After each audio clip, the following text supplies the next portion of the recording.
Minaj choose them other folks that y'all don't like, y'all want to have a problem with her. Now, if them people do her wrong, if they get on her or don't give her what they promised her, whatever the case may be, as colored folks, we still got to be here to welcome her back home. Now, I'm not about to let y'all sit on here and bother that lady talking about her husband and her brother and all of them other people that don't got shit to do with her. What we is going to talk about is her loyalty. The internet thought it was just another day of dragging Nicki Minaj like it's a group hobby, until Karlissa decided she was done scrolling quietly.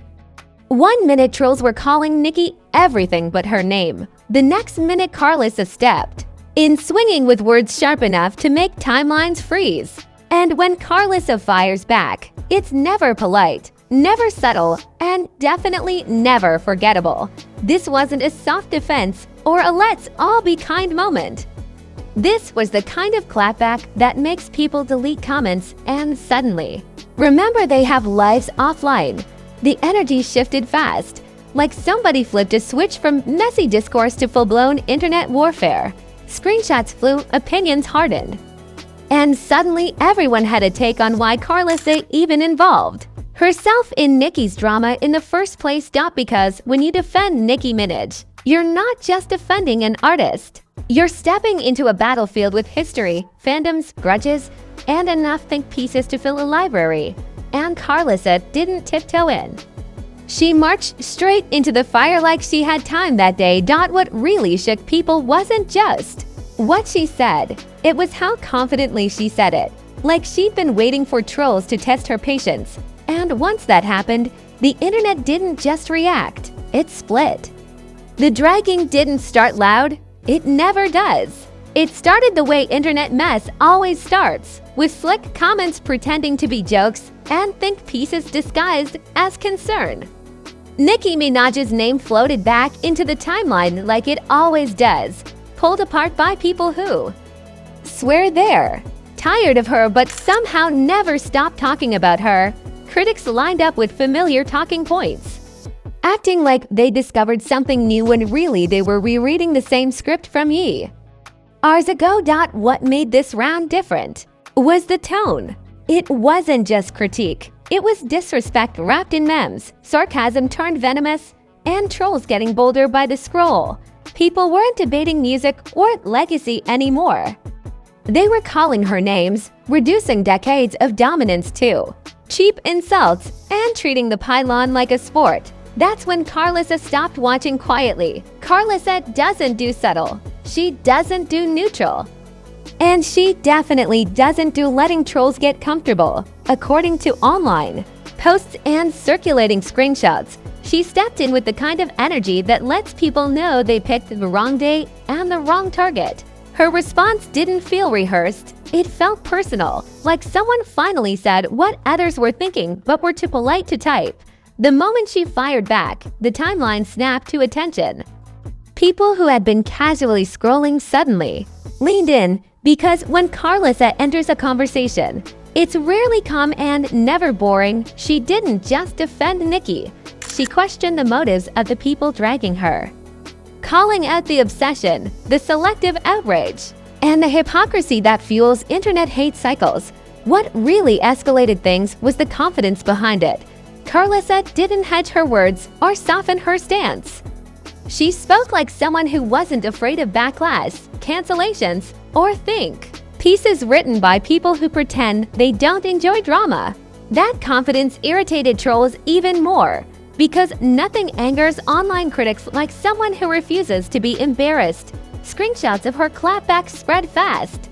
Some fans celebrated it like a victory, reposting with captions about "finally someone said it." Others accused her of chasing clout, questioning why she was even involved in Nicki's drama to begin with. That question alone missed the point entirely. In internet culture, silence is treated like consent, and Karlissa made it clear she wasn't consenting to nonsense. As the reactions poured in, the backstory started getting dragged out again, because trolls never argue in the present. They dig up the past, remix it, and present it like breaking news. Old Nicki controversies resurfaced, twisted into justification for the current disrespect. The same arguments recycled with new emojis. The same outrage pretending to be fresh. Karlissa didn't back down. If anything, her responses sharpened. She reportedly called out how certain critics only show moral outrage when it's convenient, how they ignore context, and how dragging successful women somehow passes as commentary online. That struck a nerve because suddenly the conversation wasn't just about Nicki anymore. It was about the culture that thrives on tearing people down for engagement. The internet hates mirrors. The second Karlissa held one up, people got defensive. Trolls doubled down, accusing her of being emotional, messy, or irrelevant, which is usually code for we don't like being called out. Fans fired back just as hard, framing Karlissa as someone who finally disrupted a lazy narrative that's been coasting on repetition for too long. What made this moment explode was the timing. Nicki Minaj has always existed at the intersection of praise and backlash, but this round felt particularly aggressive. The dragging didn't feel organic, it felt coordinated. Like a pylon powered by boredom and algorithm hunger, Karlissa's interruption broke that rhythm, and nothing irritates trolls more than disruption. Within hours, the conversation shifted from Nicki's critics to Karlissa herself. People started dissecting her tone, her word choice, and her right to speak at all. That's how online deflection works. When the argument gets uncomfortable, attack the messenger. Suddenly, she wasn't defending Nicki anymore. She was on trial for daring to do so loudly. Memes began circulating, some mocking the trolls, others mocking Karlissa for doing too much. But even the jokes couldn't hide the tension. This wasn't playful banter. It was internet warfare with sides forming. Fast. Influencers weighed in cautiously, using vague language to avoid getting dragged themselves. Nobody wanted to pick the wrong side publicly. What stood out most was how quickly people forgot why the conversation started. Nicki's music, impact, and longevity vanished from the discourse, replaced by character attacks and performative outrage. Karlissa's clapback became the headline, overshadowing the original disrespect that triggered it. That's the internet's favorite trick. Start a fire, then complain about the smoke. As the night went on, the energy didn't cool. It escalated. Trolls started digging into Karlissa's past, pulling irrelevant moments into the spotlight to discredit her stance. Supporters pushed back harder, accusing critics of proving her point in real time. Every comment section turned into a battleground, with nobody interested in resolution. This wasn't just a celebrity defending another celebrity. It became a case study in how fast online criticism turns into obsession, and how quickly the roles of aggressor and victim get blurred when someone refuses to stay quiet. Karlissa's refusal to play nice exposed something uncomfortable. A lot of people enjoy dragging others, but they don't enjoy being challenged about it. By the end of this phase, the situation was no longer containable. What started as trolls criticizing Nicki Minaj had morphed into a full-blown debate about respect, fandom, and who gets to speak without being labeled messy. Karlissa's name trended alongside Nicki's, not as collateral damage, but as a central character in the unfolding drama, and this was only the beginning. Because once the internet feels challenged, it doesn't retreat, it retaliates. And with more eyes watching, more voices jumping in, and more opinions ready to clash. The next phase was guaranteed to be louder, messier, and impossible to ignore. Once Karlissa's clapback escaped the comment section and hit the wider timeline, the internet did what it always does when it smells confrontation. It picked teams, sharpened pitchforks, and pretended this was about accountability instead of entertainment. The dragging of Nicki Minaj didn't slow down, it mutated. And Karlissa's response became the spark that turned a pylon into a wildfire. Celebrity reactions started popping up like background characters suddenly realizing they're in the scene. Some artists dropped vague posts about respecting legends, which fans immediately translated as Nicki support even if the post was about someone's lunch. Others went the opposite direction, tossing out thinly veiled shade wrapped in fake neutrality, the kind that says, "I'm not saying names, But you know who I mean. The internet loves decoding that nonsense like it's the Da Vinci Code. Influencers went live at record speed. Ring lights clicked on, voices dropped into. Dramatic tones, everyone suddenly had context they hadn't mentioned before. Karlissa's clapback was replayed, paused, and dissected like a Zapruder film, with people arguing overtone instead of substance. That's always the move, when you can't refute the point. Attack the delivery, memes took over like a hostile. Takeover, screenshots of Karlissa's words were slapped onto reaction images, dramatic movie stills, and captions comparing the moment to someone finally flipping the table at a family dinner. One viral meme joked that trolls thought they were dragging Nicki, but accidentally summoned the final boss. Another compared Karlissa's response to unplugging the Wi-Fi mid-argument. Because suddenly everybody froze, Nicki Minaj's fandom didn't hesitate. They mobilized like they were clocking in for overtime, pulling receipts, timelines, and stats that reminded everyone why Nicki's name still triggers this level of obsession. Streams surged. Old clips resurfaced, and arguments about her legacy flooded timelines again. That alone irritated critics, because nothing fuels resentment like seeing someone you dislike remain relevant anyway. What pushed this phase into overdrive was the outrage theater. Outrage theater. People who weren't involved suddenly declared themselves offended on behalf of the culture, as if culture appointed them spokespersons overnight. Think pieces dropped fast. Accusing Karlissa of escalating negativity conveniently, ignoring that the negativity was already in progress before she said a word. It was outrage about the response, not the disrespect that caused it. Pop culture comparisons went wild. People said this drama made celebrity feuds look tame.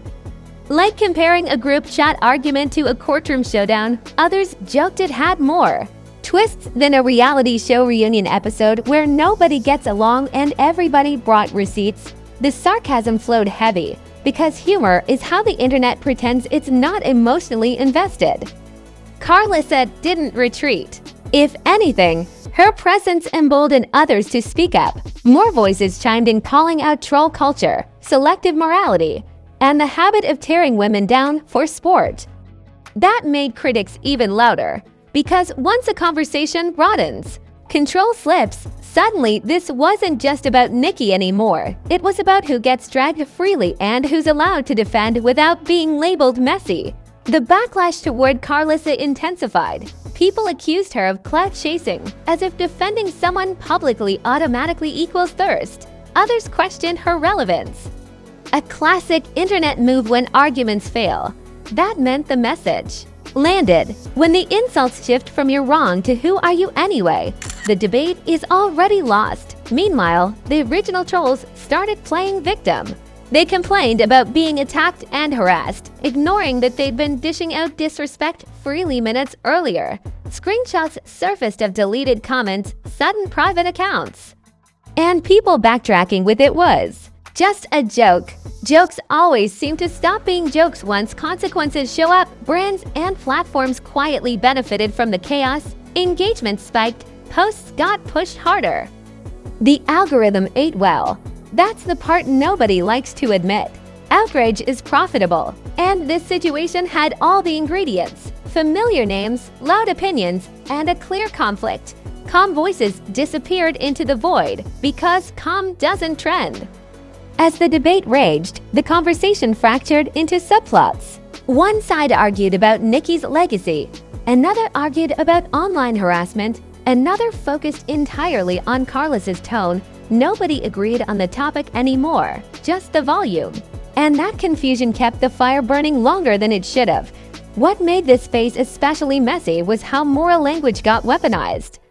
People used words like accountability and growth without defining them, turning buzzwords into shields for personal dislike. It wasn't about improving discourse. It was about winning arguments and dunking on people publicly. Karlissa's name stayed trending alongside Nicki's, cementing her role as more than a bystander. She became a symbol, whether she asked for it or not, to supporters. She represented finally pushing back against lazy dragging. To critics, she represented unnecessary escalation. both sides talked past each other while claiming to stand on principle. The longer it went on, the more obvious it became that this wasn't ending cleanly. Somebody was going to take reputational damage, somebody was going to double down, and somebody was going to pretend they never cared once the timeline moved on. That's the life cycle of internet drama. And this one was right on schedule. By the end of this stage, the narrative had hardened. Nicki Minaj wasn't just being criticized anymore. She was being defended loudly, dragged aggressively, and discussed endlessly. Karlissa wasn't just clapping back anymore. She was being scrutinized, challenged, and positioned as either hero or villain depending on the feed you scrolled. And hovering over it all was the uncomfortable truth that none of this would have exploded if disrespect wasn't normalized to begin with. Karlissa didn't start the fire. She just refused to pretend it wasn't burning. The only thing left now was the aftermath. Who would back down? Who would stay quiet? And who would realize too late that internet wars don't end when people get tired?